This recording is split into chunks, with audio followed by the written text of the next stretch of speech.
તો સુરતની 23 વર્ષીય શિક્ષિકા 5મા ધોરણના વિદ્યાર્થીને બગાડી જવાનો ગુજરાતમાં બનાવથી તમામ વાલીઓની ઊંઘ હરામ થઈ ગઈ છે।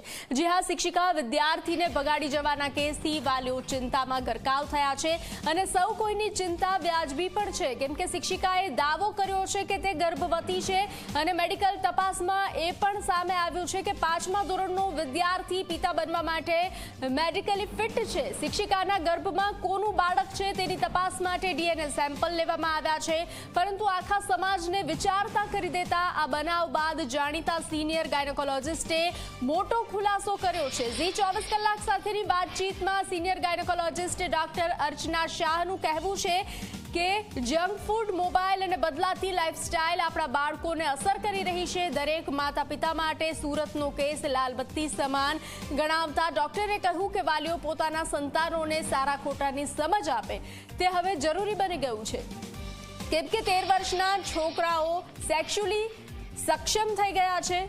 છોકરો હોય કે છોકરી, હવે નાની ઉંમરમાં જ યૌનના લક્ષણો આવી ગયા છે, યૌવાનના લક્ષણો આવી ગયા છે। તો આજથી 30 વર્ષ પહેલા બાળકોમાં જે લક્ષણો 12 થી 14 વર્ષે દેખાતા હતા તે હવે 8 થી 9 વર્ષે જ દેખાવા લાગ્યા છે। ડોક્ટરનું કહેવું છે કે ખાણીપીણી અને બદલાતા હવામાનથી બાળકોના હોર્મોન્સમાં બદલાવ થઈ રહ્યો છે અને બદલાતી જીવનશૈલીમાં બાળકોને સેક્સ એજ્યુકેશન આપવું ખૂબ જ જરૂરી બની ગયું છે। સોશિયલ મીડિયા અને ઇન્ટરનેટના જમાનામાં બાળકો પાસે નોલેજ આવી ગયું છે અને મેચ્યોરિટી પણ નથી। આવા પડકારજનક સમયમાં માતા પિતાને પણ નથી ખબર કે કઈ રીતે તેઓ પોતાના સંતાનોને સાચા ખોટાની સમજણ આપે। શાળામાં શિક્ષકો પણ શરીરની પ્રજનન પ્રણાલીનો પાઠ આવે તેનો સ્કીપ કરે છે અને કહી દે છે કે ઘરે જઈ અને વાંચી લેજો। ડોક્ટરનું કહેવું છે કે આ પ્રકારે હકીકતથી દૂર ભાગવાના બદલે શાળામાં બાળકોને સેક્સ એજ્યુકેશન આપવું જરૂરી બની ગયું છે અને તેના ભય સ્થાનો બનાવવાનો સમય આવી ગયો છે।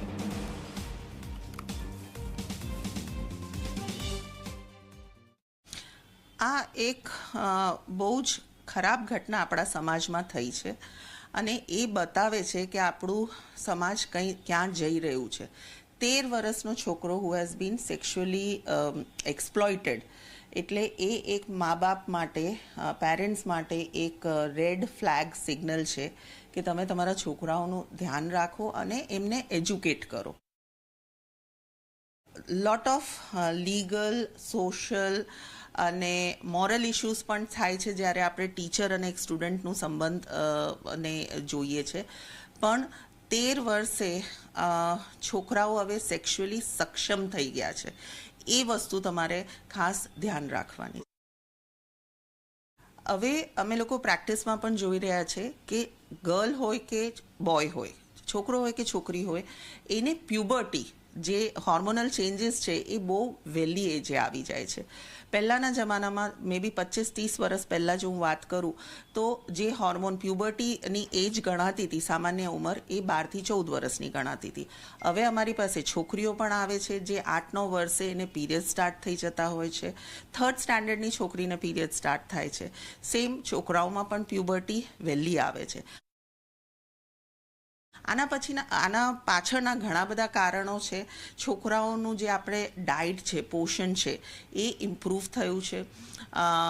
એન્વાયરોમેન્ટલ ચેન્જીસ, સ્ટ્રેસ ચેન્જીસ, જેનેટિક્સ, ઘણા બધા કારણો, પરિબળો આના પાછળ છે જે અર્લી પ્યુબર્ટી લાવે છે।